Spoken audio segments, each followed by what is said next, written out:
قصص الانبیاء حضرت شیس علیہ السلام۔ محترم ناظرین، گزشتہ اقساط میں ہم نے قصہ حضرت آدم و حوا علیہ السلام کا پورا پس منظر آپ کے گوش گزار کیا تھا۔ ان کے اس نئی دنیا سے روشناس ہونے کے بعد اولاد کا جو سلسلہ چلا، ان میں سے دنیا کے پہلے قاتل و مقتول حابیل اور قابیل کا دلگداز واقعہ آپ ملاحظہ کر چکے ہیں۔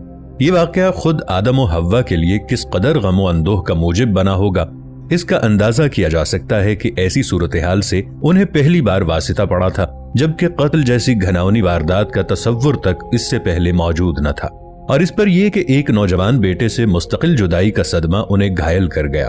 اسلامی روایات کے مطابق شیس علیہ السلام حضرت آدم و حوا کے تیسرے فرزند ہیں، جو حابیل کے شہید ہو جانے کے بعد اللہ تعالی کی طرف سے انعام کے طور پر انہیں عطا کیے گئے۔ آج ہم انہی کا مفصل احوال آپ کے روبرو پیش کر رہے ہیں۔ دوستو، طلحہ فلمز میں آپ سب کو خوش آمدید۔ آپ دیکھ رہے ہیں طلحہ فلمز کے سلسلہ قصص الانبیاء کی یہ 12ویں قسط۔ گو کہ قرآن کریم میں جن 25 انبیاء کرام علیہ السلام کے اسماء گرامی مذکور ہیں، ان میں حضرت شیس علیہ السلام کا نام شامل نہیں، تاہم حدیث مبارکہ میں ان کے نبی ہونے کا صراحت کے ساتھ ذکر موجود ہے۔ حضرت شیس علیہ السلام کی پیدائش کا جو تعلق واقعہ حابیل و قابیل کے ساتھ بنتا ہے، اس پر ایک سرسری نظر ڈالنا ضروری ہے۔ حابیل کو قتل کرنے کے بعد قابیل کو اپنے والد کے غصے کا خوف تھا۔ اس موقع پر شیطان نے قابیل کو گھر سے بھاگ جانے کی ترغیب دی، کیونکہ اسے یہ خوف لاحق تھا کہ اگر قابیل حضرت آدم علیہ السلام کے پاس رہا تو کہیں توبہ و استغفار کے بعد دوبارہ راہ حق پر نہ آ جائے۔ اس لیے کہ نوع آدم کو بھٹکانا ہی اس کا اصل مشن تھا، قابیل جس کا پہلے ہی مہرہ بن چکا تھا۔ چنانچہ اس نے قابیل سے کہا، اب تجھے تیرے والد زندہ نہیں چھوڑیں گے، تجھے قتل کر ڈالیں گے، تو یہاں سے بھاگ جا۔ قابیل کو تو پہلے ہی اس بات کا خوف تھا، لہٰذا وہ یمن فرار ہو گیا، جہاں اس نے سکونت اختیار کی اور بعد ازاں اس نے شادیاں بھی کیں، جن سے اولاد کثیر پیدا ہوئی۔ قابیل نے اپنے والد کے دین حق سے بغاوت کر کے پہلے آتش پرستی شروع کی، پھر شیطان نے اسے پتھر سے بت بنانے کا طریقہ سکھا دیا۔ یوں قابیل اور اس کی اولاد نے ایک اللہ کو چھوڑ کر بت پرستی شروع کر دی۔ دنیا میں قتل و غارت، حسد و فساد اور بت پرستی کی بنیاد قابیل نے ہی رکھی تھی۔ مسند احمد میں حضرت عبداللہ بن مسعود رضی اللہ تعالی عنہ سے روایت ہے کہ حضور نبی کریم صلی اللہ علیہ وآلہ وسلم نے فرمایا، دنیا میں جب بھی کوئی ظلم سے قتل ہوتا ہے تو اس کا ایک گناہ حضرت آدم علیہ السلام کے بیٹے قابیل کی گردن پر ضرور ہوتا ہے، اس لیے کہ یہ وہ شخص ہے جس نے ظالمانہ قتل کی ابتدا کی اور یہ ناپاک طریقہ جاری کیا۔ حضرت آدم علیہ السلام کو جب بیٹے کے قتل کی خبر ملی تو وہ بہت غمزدہ ہو گئے، کیونکہ حابیل نہایت سعادت مند، فرما بردار، نیک اور شائستہ اتوار نوجوان تھا۔ اس کے انہی اوصاف حمیدہ کی بنا پر حضرت آدم علیہ السلام کو امید تھی کہ وہ اللہ کے دین کو آگے بڑھانے میں ان کا معاون و مددگار ثابت ہوگا۔ نیز بعض روایات کے مطابق حابیل کی شہادت کا بنیادی سبب یہی تھا کہ قابیل کو بھی اندازہ ہو چکا تھا کہ والد کے بعد نبوت کا تاج نیک سیرت حابیل ہی کے سر سجے گا، اور اسی حسد نے اسے بھائی کے قتل پر ابھارا۔ اگرچہ بہت سی دیگر روایات میں اس قتل کا پس منظر دوسرا بیان کیا گیا ہے، جس پر ہم پیشتر ازیں تفصیل سے روشنی ڈال چکے ہیں۔ بہرکیف اس کے پس پردہ جذبہ رقابت ہی کار فرما تھا۔ حضرت آدم علیہ السلام اور اما حوا علیہ السلام بہت اداس رہا کرتے اور بیٹے کو یاد کر کے گھنٹوں آنسو بہایا کرتے تھے۔ حضرت آدم علیہ السلام اللہ تعالیٰ سے دعا فرمایا کرتے تھے کہ اے اللہ، مجھے ایسی اولاد عطا فرما جو تیرے دین کو دنیا میں پھیلانے میں میری معاون و مددگار ہو، اور میرے بعد بھی تیرے پیغام کو دنیا میں عام کرے، میری صحیح جانشین ہو اور دنیا میں تیری وحدانیت کی علم بردار ہو۔ اللہ تعالیٰ نے اپنے پیارے نبی کی دعاؤں کو شرف قبولیت بخشا اور ایک نیک صالح بیٹے کی بشارت سے مطلع فرمایا۔ چنانچہ کچھ ہی عرصے کے بعد حضرت شیس علیہ السلام پیدا ہوئے۔ بعض مورخین نے حابیل کی شہادت اور شیس علیہ السلام کی پیدائش کا درمیانی وقفہ 5 سال کے لگ بھگ بتایا ہے۔ حضرت آدم علیہ السلام اور اما حوا علیہ السلام ان کی پیدائش پر بے حد خوش تھے۔ یہ حضرت آدم علیہ السلام کے تیسرے بیٹے تھے، جبکہ ان کی پیدائش کے وقت حضرت آدم علیہ السلام کی عمر 130 سال تھی۔ اما حوا علیہ السلام نے صاحبزادے کا نام شیس رکھا، جس کے عربی میں معنی عطیہ خداوندی کے ہیں، یعنی اللہ کی جانب سے عطا کیا گیا خوبصورت و خوبصیرت تحفہ۔ حضرت شیس علیہ السلام حسن و جمال، شکل و صورت اور عادات و اطوار میں اپنے والد سے بہت زیادہ مشابہ تھے۔ حضرت آدم علیہ السلام اور حضرت حوا علیہ السلام کو آپ علیہ السلام سے بہت محبت تھی۔ حضرت آدم علیہ السلام حضرت شیس علیہ السلام کو ہر وقت اپنے ساتھ رکھتے۔ آپ کو اس بات کا علم ہو چکا تھا کہ ان کی اولاد میں سے یہ بچہ ان کا جانشین ہوگا، چنانچہ انہوں نے شروع ہی سے ان کی تربیت پر خصوصی توجہ دی۔ آپ علیہ السلام حضرت شیس علیہ السلام کو جنت کا احوال سناتے، اچھے اور برے کی پہچان کرواتے۔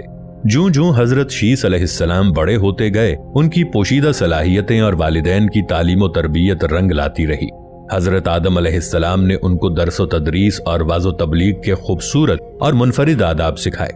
دن اور رات کو مختلف ساعتوں میں تقسیم کیا اور ہر ساعت کی عبادت کی ان کو تعلیم دی، اور انہیں تاکید کی کہ وہ دن کی ہر ساعت میں خدا کی عبادت کیا کریں۔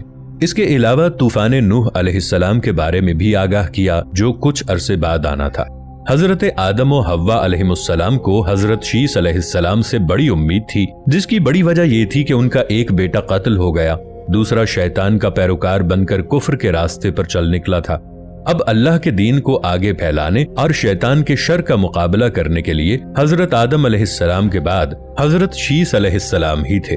اللہ رب العزت نے حضرت شیس علیہ السلام کو نبوت کے عظیم منصب پر فائز فرمایا اور اولاد کثیر سے نوازا۔ پھر یہ کہ ان کی اولاد نہایت فرما بردار اور نیک سیرت بھی تھی، جو اپنے والد کے ساتھ تبلیغ دین کے کاموں میں مصروف رہتی۔ ابن کثیر کی روایت میں ہے کہ اللہ تعالیٰ نے اپنے پیغمبروں پر 100 صحیفے نازل کیے اور 4 کتابیں۔ ان 100 صحیفوں میں سے 50 صحیفے حضرت شیس علیہ السلام پر اترے۔ حضرت شیس علیہ السلام نے اپنی پوری زندگی والد کی دی ہوئی تربیت کے تحت اللہ تعالیٰ کے دین کی سربلندی میں صرف کی۔ آخری عمر میں زیادہ ضعیف ہونے کی وجہ سے گوشہ نشین ہو گئے تھے، لیکن اولاد آپ علیہ السلام کے کام کو آگے بڑھاتی رہی۔ حضرت شیس علیہ السلام اپنے بھائی قابیل کی اولاد کے کفر و شرک میں مبتلا ہونے اور شیطان کا آلہ کار بنے رہنے کی وجہ سے بڑے فکر مند رہتے اور انہیں راہ راست پر لانے کی کوشش میں لگے رہتے تھے، جنہوں نے اپنے باپ قابیل کی شکل کے بت بنا کر اس کی پوجا شروع کر دی تھی۔ روایت میں ہے کہ دنیا میں موجود تمام انسان یعنی بنی آدم حضرت شیس علیہ السلام کی ہی اولاد ہیں، کیونکہ حابیل تو محض 20 برس کی عمر میں اپنے بھائی قابیل کے ہاتھوں شہید کر دیے گئے تھے اور انہوں نے کوئی وارث بھی نہیں چھوڑا تھا، جبکہ قابیل کی اولاد شیطان کی پیروکار، اللہ کی نافرمان اور کفر پر گامزن تھی، جسے طوفان نوح میں غرق کر دیا گیا تھا۔ مسلمانوں کی طرح یہودی اور عیسائی بھی حضرت شیس علیہ السلام کو حضرت آدم و حوا کا تیسرا بیٹا، نبی اور ان کا جانشین تسلیم کرتے ہیں، جبکہ وہ بھی اس بات کے قائل ہیں کہ موجودہ تمام انسان حضرت شیس علیہ السلام کی اولاد ہیں۔ حضرت شیس علیہ السلام لوگوں کو نصیحت فرمایا کرتے تھے کہ سچا مومن وہ ہے جو اللہ تعالیٰ کو پہچانتا ہو، نیک اور بد کو جانتا ہو، والدین کے حقوق ادا کرتا اور ان کی خدمت کرتا ہو، صلہ رحمی کرتا ہو، غصے پر قابو رکھتا ہو، محتاجوں اور مسکینوں کے ساتھ حسن سلوک سے پیش آتا ہو، گناہوں سے پرہیز کرتا ہو، مصیبت کے وقت صبر کرتا ہو اور اللہ تعالیٰ کی نعمتوں پر اس کا شکر ادا کرتا ہو۔ شیس علیہ السلام سے بہت سے ہنر منسوب ہیں۔ شیس علیہ السلام کی اہمیت ایک نابغے کی سی ہے۔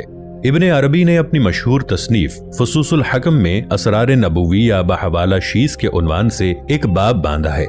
کچھ مسلمانوں کا خیال ہے کہ شیس علیہ السلام کا مزار اقدس لبنان کے ایک گاؤں بنام شیس نبی میں واقع ہے، جہاں بعد میں ایک مسجد ان کے نام پر قائم کی گئی تھی۔ 13ویں صدی عیسوی اور بعد میں آنے والے عرب جغرافیہ دانوں کی روایات کے مطابق شیس نبی کا مزار فلسطین کے ایک شہر رم اللہ کے شمال مشرق میں واقع ایک گاؤں بشیت میں تھا۔ ادارہ اکتشاف فلسطین کے مطابق لفظ بشیت 2 الفاظ بیت اور شیس کا مجموعہ ہے، جس کا مطلب ہے خانہ شیس۔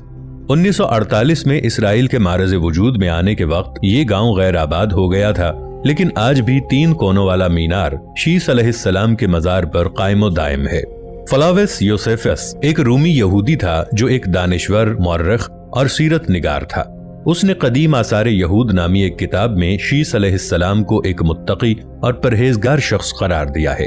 فلاوس یوسیفس نے مزید تحریر کیا ہے کہ شیس علیہ السلام کے اخلاف نے بہشتی دانش کا انسانوں میں اجرا کیا اور علمی تخلیقات اور ہنر سکھائے، جیسا کہ علم فلکیات وغیرہ۔ یہ تمام علوم و ہنر اولاد شیس علیہ السلام کے ذریعے قائم کیے گئے تھے، جن کی بنیاد آدم علیہ السلام کی اس پیشن گوئی کی بنیاد پر تھی کہ دنیا ایک بار آگ اور ایک بار سیلاب عظیم کی وجہ سے تباہ کر دی جائے گی۔